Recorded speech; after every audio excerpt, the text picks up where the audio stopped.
Beta blockers, also known as beta-adrenergic antagonists, block the action of adrenaline and noradrenaline on beta-adrenergic receptors. To be able to fully understand how these drugs work, we have to explore the sympathetic nervous system and the role of beta receptors in the body. The sympathetic nervous system, as a part of the autonomic nervous system with its neurotransmitters noradrenaline and adrenaline, is responsible for the fight or flight response. This effect is achieved through the binding of its neurotransmitters adrenaline and noradrenaline to the such-called alpha and beta adrenergic receptors. Now, since our point of interest is beta blockers, we are going to focus on the effect that the sympathetic nervous system achieves on the body when the beta receptors are stimulated. Okay, so there are three types of beta-adrenergic receptors in the body: beta-1, beta-2, and beta-3. Beta-1 receptors are primarily found in the heart, but also in the kidneys and in the fat tissue. In the heart, beta-1 receptors are found in the sinoatrial and the atrioventricular node, which are part of the electrical conducting system of the heart, and also in the ventricular myocytes. Now, the activation of the beta-1 receptors on the sinoatrial node by the adrenaline or noradrenaline leads to increased firing of the electrical stimuli and therefore increased heart rate. And the activation of the beta-1 receptors on the myocytes leads to increased contractility, which together improve the stroke volume and the cardiac output. Now, in the kidneys, beta-1 receptors are present in the smooth muscle cells of the juxtaglomerular complex. When activated, they promote a release of the hormone called renin. Now, renin is a part of the renin-angiotensin-aldosterone system, where angiotensin acts directly on the angiotensin II receptors on the blood vessels, stimulating vasoconstriction.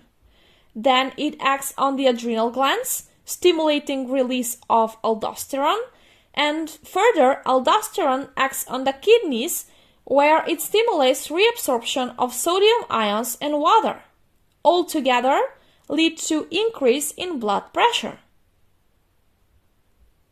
Now, beta-2 receptors are mainly found in the lungs, especially in the smooth muscle cells of the bronchi, where if activated, they cause muscle relaxation and therefore bronchodilation. Then beta-2 receptors are found in the smooth muscle cells of the vasculature, where if activated, they promote relaxation and therefore vasodilation. Also, we have to mention the presence of beta-2 receptors in the liver, where they stimulate glycogenolysis, which means breaking down glycogen into glucose, causing elevation in the blood sugar levels. Then beta-3 adrenergic receptors, also known as the atypical beta-adrenergic receptors, are present mainly on the smooth muscle cells of the bladder, and their activation leads to smooth muscle relaxation. Now, since we've learned all this, we can easily understand the effect of the beta blockers and why we use them. Now, beta blockers are beta-adrenergic antagonists. They block the action of adrenaline and noradrenaline on beta receptors. We have two types of beta blockers: selective and non-selective. When we talk about selective beta blockers, we refer to cardioselective, which means they are mainly targeting the beta-1 receptors within the heart.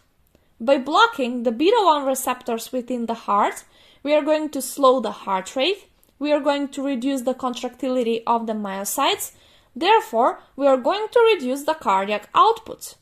Also, because they reduce the contractility of the myocytes do less work and they need less oxygen, which is important in patients with heart failure and myocardial infarction.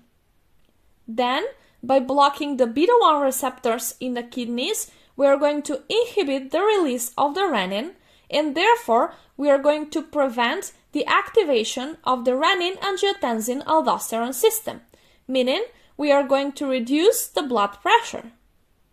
Now, since the selective beta blockers don't act on the beta-2 receptors, we can succeed in lowering the blood pressure without having an effect on the lungs, which is important in patients with lung diseases such as asthma and COPD. Examples of selective beta blockers are Metoprolol, Atenolol, Bisoprolol, Atenolol, and many more. Okay, now non-selective beta blockers block both beta-1 and beta-2 receptors.